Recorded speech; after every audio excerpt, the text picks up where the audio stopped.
like, hey, let's just let black people commit crime. What's the worst that could happen? And then the crime happens to her, and she's like, oh, I want prosecution. It's like, fuck you. Fuck you with your fucking, oh yeah, it's okay when you get carjacked and when you get shoplifted, when you get raped. But oh no, now that happened to me, now that's gone too far. So it's whatever. This is the clown world we live in.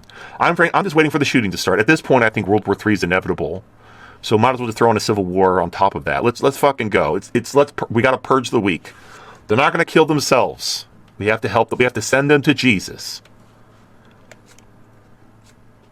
All right. A clever fish for $5. It only takes one voice. That means us dissidents just need to keep speaking the truth when, where, and how we can, ideally in anonymity. Well, yeah, that's why I do this.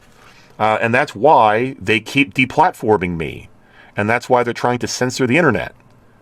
It does only take one voice, which is why they have to censor everyone. And they'll debank you. They'll go after your sponsors. They'll DDoS your shit. They'll do whatever they can to silence you, because they have to silence everyone, because it only takes one voice. The gaslighting is very fragile. So while it's heartening, like, hey, we just need one voice. Yeah, but the more power they have, the more they can clamp down to silence those individual voices. Like, remember during COVID, you had doctors and nurses trying to warn people, don't get the vaccine, and they kept getting silenced, getting their licenses taken away. You had the Republicans tried to have some type of a Q&A with real doctors, and social media deleted their stream. This were members of Congress in Washington having like a summit with doctors about the vaccine and COVID, and social media blocked them because that was misinformation, even though these were doctors, because it went against what the government wanted, like the CDC and stuff like that. So, even members of Congress are getting censored by the cathedral because the gaslighting is so fragile. They couldn't allow anyone to get the word. Like, they'll censor members of the government as long as they're Republicans. They're not. They literally, unless you forget, YouTube got rid of the dislike button because of Joe Biden. Because every time Joe Biden gave a speech, he was getting ratioed to hell, and so YouTube got rid of the dislike count because of Joe Biden. That is the pretzels that these companies will tie themselves in to suck the dick of the cathedral.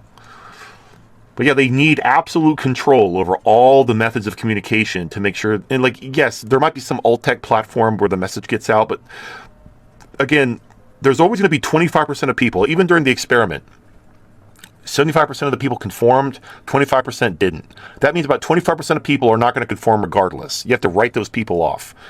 It's like how Andrew Tate blew up on TikTok. He didn't blow up on Twitter or YouTube. He blew up on TikTok because Silicon Valley and thus the cathedral didn't have control over TikTok. And then that's how Andrew Tate blew up. And now, what did they do? They got rid of him. They destroyed him. They arrested him. That's how they do. So, well, yes. It's his own fault for living in a NATO-controlled country. So. Yeah, look, I'm not saying he didn't fuck up. I'm just saying the gaslighting is very fragile. And so that's why the government is like trying to accumulate the power to censor the entire internet. Now, they recognize this is flagrantly unconstitutional, but they just don't care anymore. They don't care. Like, again, the dipshit from New Mexico suspending your gun rights for 30 days just because he knows it'll take you time to sue him. So it's just, that's where we're at. The government is just basically laughing at you. Like, yeah, we're going to take your guns away for 30 days. What are you going to do about it, tee-hee? Oh, yeah, we're just going to censor the internet. What are you going to do about it, tee-hee? We're going to throw you in jail for protesting. We're going to steal the elections. And then we're going to, but of course, if you're on their side, you can murder people, be a crackhead, pedophile. It doesn't matter. No one's even going to press charges. So, yeah, this is the world. It's very fucked up. It's very fucked up. And if we get nuked, we deserve it. It might be the only way. Just have to. That's the only way to clean the trash is to just nuke it all. It's the only way. Yeah, it's the only way to be sure. Just nuke it from orbit. They're definitely going to try to steal the election. Now, it's worked the last two elections. It's going to be the same states as before. It's going to be Arizona, Georgia, Michigan, South Carolina, like all the same state. That handful of states that all of a sudden you have these ballots showing up at 4 a.m. and also were the same states that the Democrats won in 2022 during the midterms. It's going to be the exact same goddamn states in 2024. And the problem is, what can the Republicans do to prevent those states from being stolen again? And the answer is not much, because they don't control the state. I mean, so what happened in, I think it was Georgia. I can't remember what state it was. There was one state where they supposedly shut down vote counting because a water main broke, and that was a lie. There was no broken water main. But they sent the ballot, so they have what are called observers, just to make sure there's nothing funny going on. They said, okay, we're done counting, everyone can go home. And then when the ballot observers left, they locked the doors and then started counting ballots again. Now, like, maybe in the future, if they're like, okay, we're done for the evening, you're like, yeah, I'll be the last, I'll lock up. You go ahead and leave first. Oh, no, you have to leave first. No, you leave first. You go ahead and leave first. I'll lock up. And then just stand there and don't leave. So if they have if they have some bullshit plan where they're going to like start, bringing in the paper ballots at 4 a.m., you're like, no, I'm here.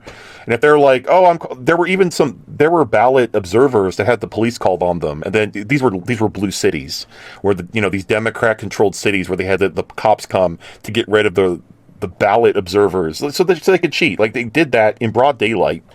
And what are you going to do? What can you do? What would the left do if the right stole the election in front of their face? And you know what the answer is, what the left would do. So, I don't know.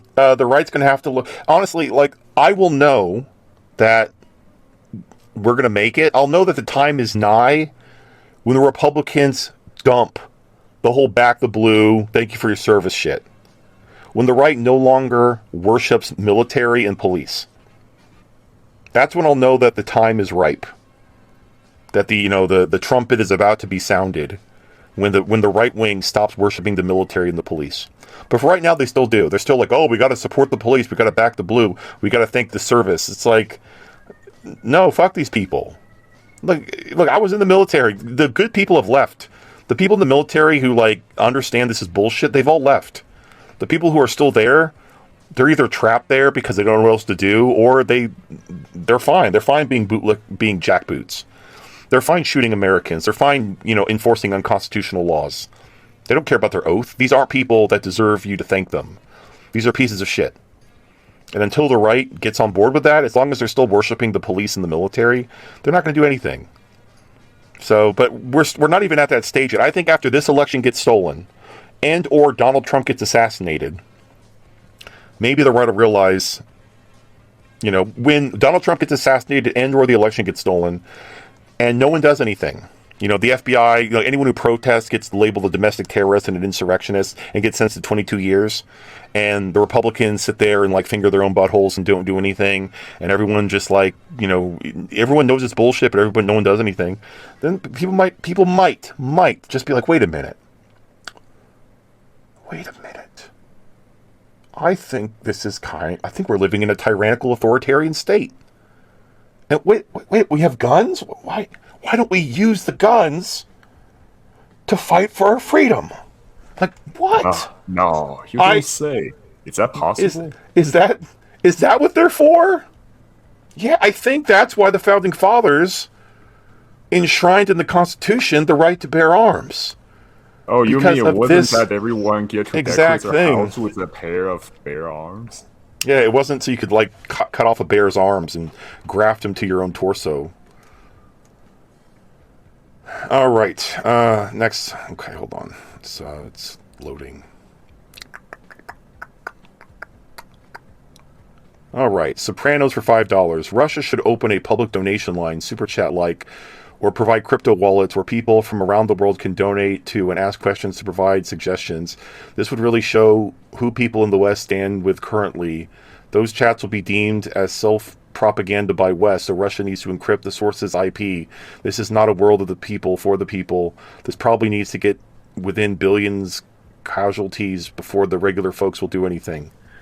That is so random. So you're like, the only way to prove that the people don't support America and actually support Russia is if Russia has super chats with crypto.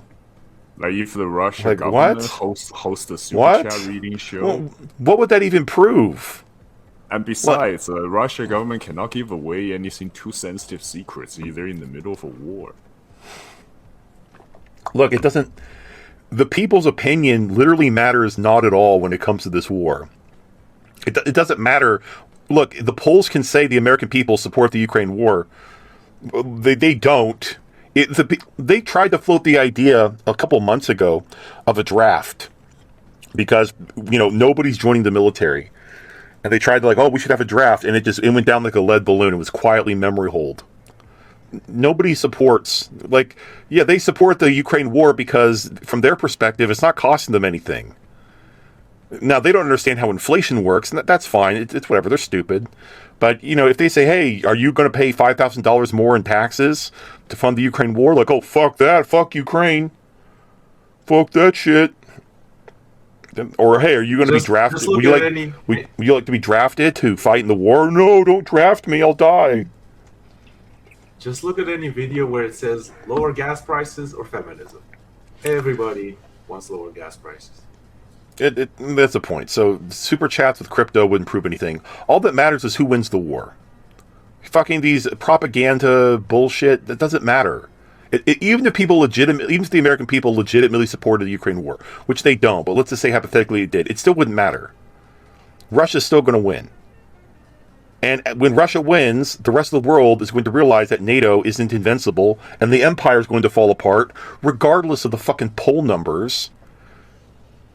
The American empire is going to fall apart after the Ukraine war is lost, because the world will realize America is no longer invincible, and they will stop putting up with their bullshit.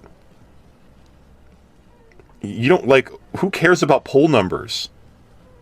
They don't matter at all. Not even a little bit. All that matters is you won. You won the war, and the countries will fall in line and support you because people want to support the winner. People will go where the power is, and as America declines, and as Russia and China and the BRICS nations rise, you're going to see the entire world realign itself to be more pro-Russia and pro-China and anti-West. You'll watch it happen. You'll be like, no, that'll never happen. Okay. Once again, we'll see. I don't know what I'm talking about. What do I know? I don't know. I'm not as smart as you. You're so smart. Now, if somebody else is saying the same thing, I'll just point you to them. But if nobody's saying something that I think needs to be said, I'll say it. Not because I'm trying to become famous or anything, but I'm hoping that somebody out there knows somebody who could pass this along in order to help. I'm not trying to start a big movement. I'm just trying to help as much as I can. We're all very limited in what we can actually do. So I'm just trying to do what I can at this point, recognizing that, it's not much.